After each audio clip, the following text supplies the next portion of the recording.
breaking news right here. New Mexico now ranked 7th for most rape and sexual assault cases, FBI crime data says.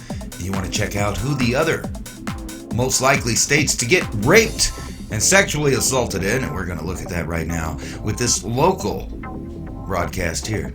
The rape kit backlog in Albuquerque has gone from the thousands to less than 30. It's a great achievement for our city, but as Action 7 News reporter Justin Matthews shows us, a new study still shows bad news. FBI crime data from 2018 shows which states have the most and least amount of rape and sexual assault cases. New Mexico ranked 7th.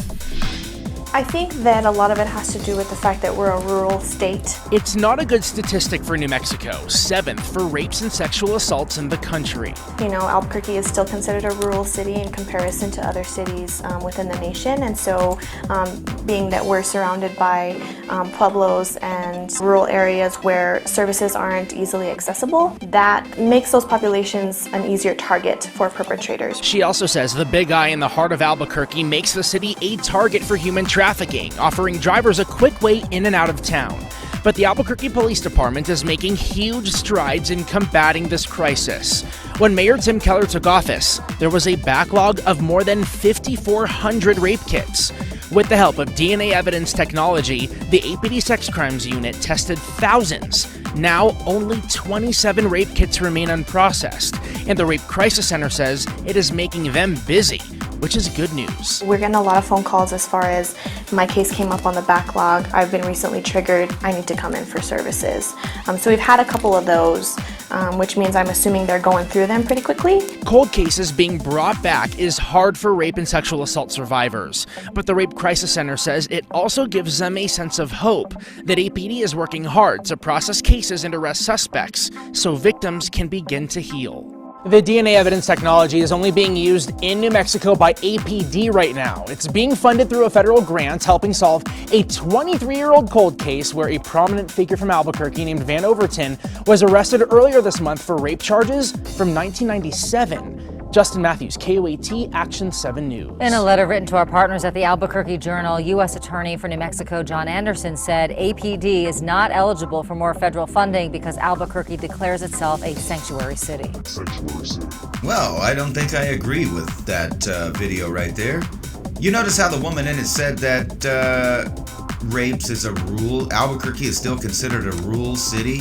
Well, this rural city has been the murder capital of not only the United States several times, but of the world. It's not a rural area. It's a concentration of democratic power, gangs, crime, yeah, and a super police state. But don't worry, the police state doesn't seem to go after the people they should. Let's see if her theory holds up. According to the FBI statistics, there are the 7 most dangerous cities in New Mexico for 2020, the land of entrapment, otherwise known as the land of enchantment. So let's see, what cities do they, because I'm already assuming that the bitch is full of shit and is trying not to make her city look bad because Democrats run it, right? And I'll get to why that's important, why Democrats run it, and why there's so many rapes in those places.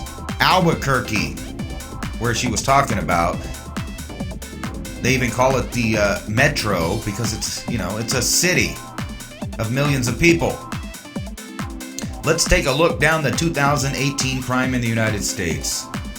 By alphabetical order, here's the town I live in here. They're saying the population's 31,000. It's been up to in the upper 40s, depending on what the Air Force Base is doing. But also, there's quite a few people here that are not documented. We'll just put it that way. So the population is quite a bit bigger than that for this small little town. And here, 96 violent crimes, they say. This is for the year of 2018. Rape, 10 of them. Albuquerque, 479 rapes there. 479 rapes in Albuquerque. Let's go down here. Oh, well, there's a rural area. Not too many. 6, 5. Yep. There's another one. There's one of the cities here. Carlsbad, not a big city. Kind of like Alamogordo. 22 rapes there. Farmington, one of the bigger cities in New Mexico. 81 rapes. Hobbs, 34 rapes. That's one of the cities, but it's a small city. Las Cruces, quite a bit bigger city. Only 39 rapes there. 29 in Rio Rancho, which is a suburb of Albuquerque, 30 in Roswell, which is its own little city. Santa Fe, the other bigger city, 89 rapes. So you can see by this right here, by looking at this, that rapes, robberies, aggravated assaults, property crimes, burglary, larceny, all of this shit is higher where? In Democratic controlled cities, not in rural areas where people tend to vote right-leaning. You know what's different also? Everywhere you find the rape concentrations, robbery concentrations, and violent crime concentrations are the number one spots pushing for gun control, meaning that they don't want citizens, especially not women, to protect themselves from rape, robbery, aggravated assault, property crime, murder, burglary, arson. All of this shit is the reason you have the Second Amendment right there, to protect you and your property and your family.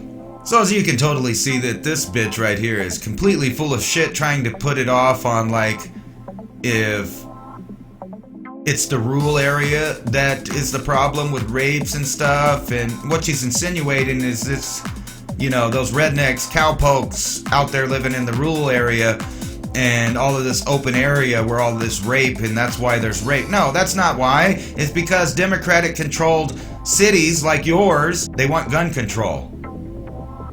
They want people to be defenseless. They enact weird laws and regulations, and that's why these are the concentrations of rape, robbery, murder, drug addiction.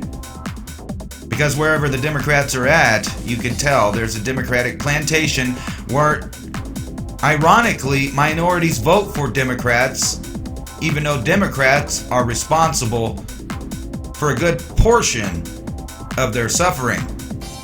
The Democrats are exactly opposite than the people that want to look out for minorities. Think about it.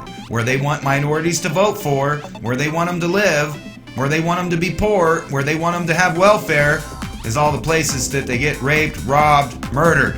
And that's also why they want the people that live there to be completely and totally and utterly disarmed. Just pick a city: Detroit, Chicago, Miami, New York, Los Angeles, San Francisco, Seattle, Dallas, New Orleans. You can go on and on and on and on and on. Anyway, this is the same socialist ran state with our socialist governor here that wants to take away your guns. Governor signs the red flag gun measure into law. What if some woman was, telling people that she was tired of being raped, so she was going to go get her a gun, and then somebody thought that was a little, crazy, that she might kill someone, and then they use one of these red flag laws to fuck her up. Even though the government's trying to act like it's protecting people against suicide and violence, it's the only thing stopping you from being raped, robbed, and murdered. Lawmakers approve a controversial gun bill, and the governor will sign the so-called red flag law. Reporter Brandon Evans describes how the bill impacts law enforcement and what could happen if they refuse to enforce it. The controversy of this bill is with the Extreme Risk Protection Order. It requires law enforcement to remove guns from people a judge rules are a danger to themselves or others. Now, tonight, we're not only looking at how law enforcement feels about it, but also what punishment police or sheriff's deputies face if they don't follow the law. USA! USA! People from across the state, many of them law enforcement, protested outside the Roundhouse during the legislative session, expressing their frustration with Senate Bill 5. Cibola County Sheriff Tony Mace is one of several sheriffs who have publicly said they will not enforce the law, even if ordered by a judge. Bernalillo County Sheriff Manny Gonzalez is not one of those sheriffs. Once the law is enacted, we have our roles as sheriffs to enforce all laws and uphold the Constitution. He just said uphold the Constitution, and at the same time, this Democratic sheriff that lives in Bernalillo County, that's Albuquerque, a Democratic stronghold, is straight up saying that he has no problem taking your guns if that's the law of New Mexico, even though, that contradicts the law of the land, of the nation, the Constitution. So these are the kind of pieces of shit right here that will murder you because the state said so, and that's where their paycheck comes from. That's what we do, and I know what my role is as a sheriff. But that doesn't mean he's happy about it. In fact, he says he wishes sheriffs were more involved in the discussion and creation of the bill.